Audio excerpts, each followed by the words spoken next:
Don't tell me.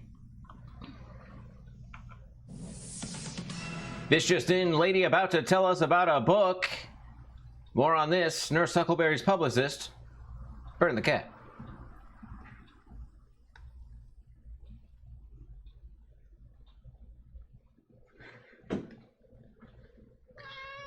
Very nice, Bert. Jessica Alba. Never read a book. All right. Is it time? It's time. Welcome, Max Oblivion. Thank you for the follow. Let's do this real quick. So, you guys voted last week. And, oh, here, let me show you the book real quick before I sit down. This is the book. Death by Chocolate Lab. By Bethany Blake. Definitely not a pen name. Not a pen name, guys.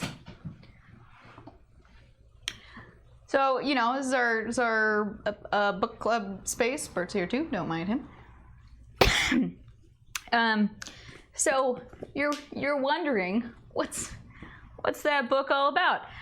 It's a murder mystery novel about pet sitter Daphne Templeton, who lives with her sister, who's a veterinarian, in the town of Sylvan Creek. And her sister is setting up a dog agility challenge event with her ex-boyfriend, Steve, at their farmhouse location, when all of a sudden, the day of the event, Steve is found dead in the dog agility tunnel. Yeah, right? And so then, of course, it's a whodunit, and because he and Piper used to date, he and the sister used to date, and they had some bad blood, the sister is a primary suspect. So dog sitter Daphne needs to clear her sister's name. Or actually, she doesn't need to fucking clear her sister's name. She just keeps putting herself in the middle of an investigation, especially considering she was the one who found the dead body. Maybe a dumb idea. Anyways, new detective moves to town. Jonathan Blake, and ooh boy, is he a hottie. Has he caught the eye of Daphne? So different from her current surfer West Coast boy, Dylan, who sings at the local brewery? The local pub?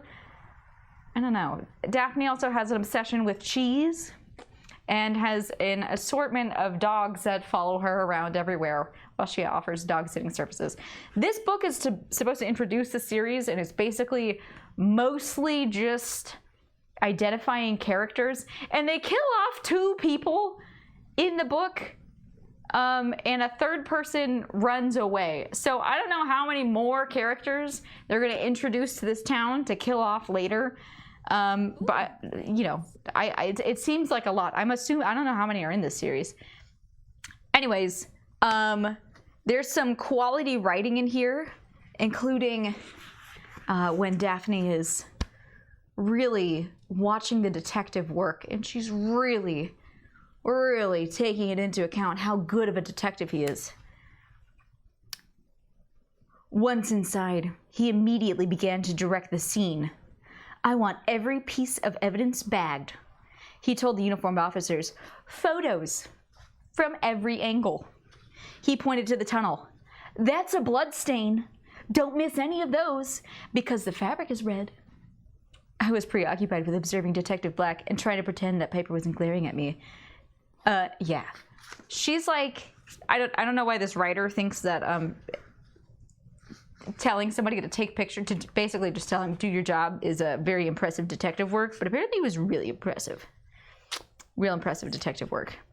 Yeah, the writing, not particularly great. Also, I figured out who the killer was like 30 seconds in, or, you know, like in the beginning, in the very beginning, because it's always the same thing. they introduce a whole slew of characters at the beginning of the book, and there's like one character that they just kind of barely introduce, and then like it comes up every now and again but isn't a primary suspect. It's always that guy. It was the groundskeeper, Mr. Peachy. What kind of a name is that?